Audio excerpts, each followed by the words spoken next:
Thank you for checking out our Muay Thai Beginner's Guide. The first lesson is the why, showing respect or courtesy. Always show courtesy to your partner when you begin and end a drill. Feet together, hands up, and look your partner straight in the eye. Next, we must learn our stance. In Muay Thai, we have a more squared stance in order to defend against the leg kicks, the most revered technique of the Thai art. Here you can see me using the Thai pads as a guide, creating space between my lead toe and rear heel to maintain a more squared stance.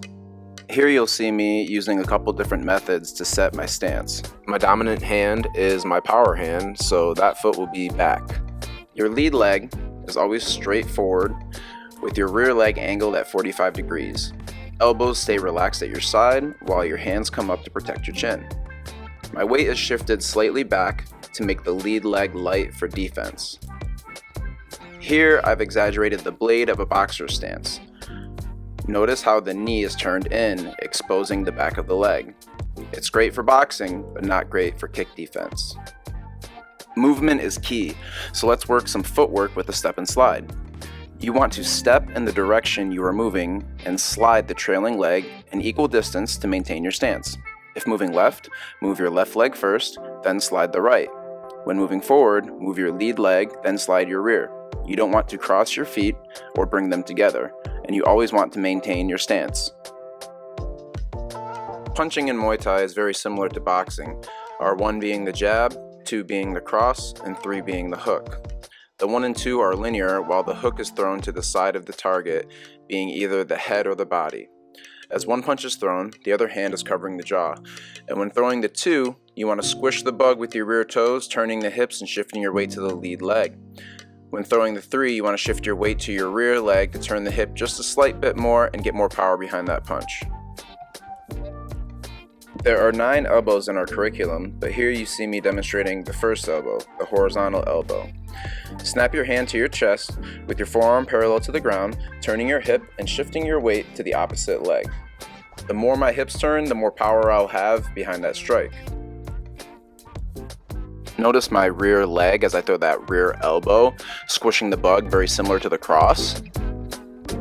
Also notice how my guard is maintained as one arm is throwing the elbow, the other is covering my face. Next is the round kick. Here you see me pointing the elbow, then pushing through the toes of the rear leg and pivoting on the ball of my lead foot, turning my heel toward the target. My hip and shoulders turn over to where my chest and hips are pointing perpendicular to the target at the point of contact. So you will see how I pivot all the way around on my lead foot. If I were to miss this kick, I would be spinning all the way through and back to my stance. Another option to practice this kick while shadow boxing is to point your toes up right after turning the hips over to forego the spin and return to your stance. The more my hips and shoulders turn, the more power behind my kick. Devastating leg kicks render your opponent unable to adequately move or defend. Lastly, for the art of 8 limbs, we have the knees. Here you see me pushing through the toes, pointing the knee, and firing the hips forward for a straight knee. Notice my guard when firing the knee and how I return back to my stance as opposed to walking or stepping forward.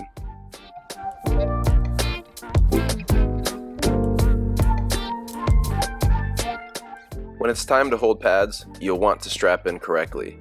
Here you see me strap up with the forearms through the loops and my fingers hooked over the handle, including my thumbs.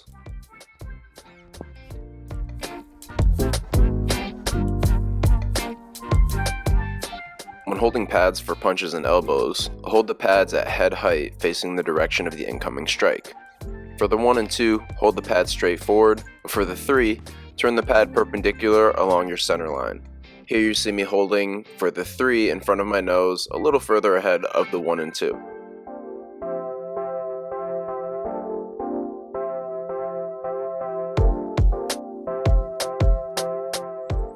For knees and linear kicks, we make a shelf with 1 pad under and the top pad rotated out facing the partner.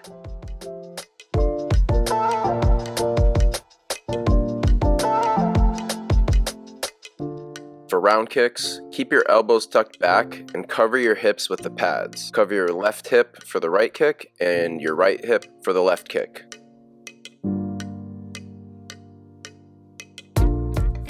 If working with a partner that has limited flexibility, you can hold the pads outside or inside of your lead leg. Thank you for taking the time to watch this tutorial. I look forward to seeing you on the mats.